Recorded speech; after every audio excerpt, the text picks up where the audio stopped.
Hello, this is Mindy from The Weekend Gardener, and today I'd like to show you how to make a string garden. Now this is going to be a two-part video, and the string garden is actually going to be planted with lettuce, just to give you a heads up. While you can commercially buy these, they're just a lot of fun to go ahead and make. You can style your own. So what you're going to need is you're going to need 2 containers, as I have here. You're going to need some extra water, a glass of water. You're going to need string, and you're going to need a pair of scissors. Now I've done a little garden homework here, so to speak.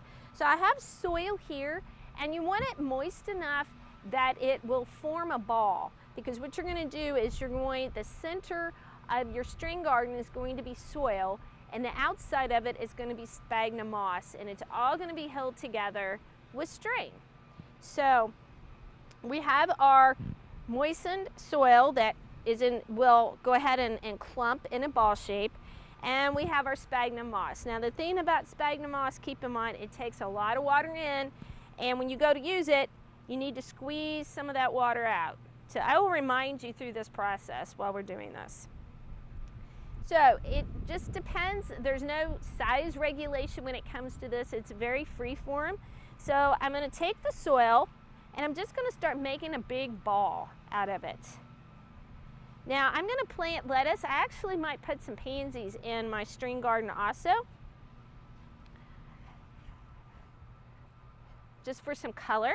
But you can actually plant your string garden with anything that you want, as long as the plants have the same growth requirements: moisture, sunlight, temperature.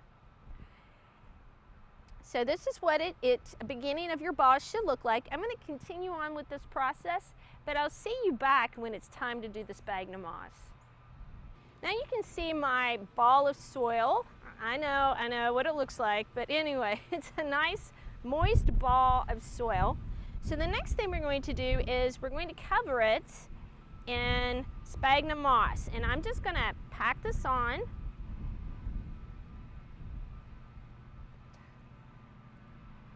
And it's just something you have to work at to get it to completely cover. So I'm going to continue with this process, and I'll see you when I get the moss layer finished.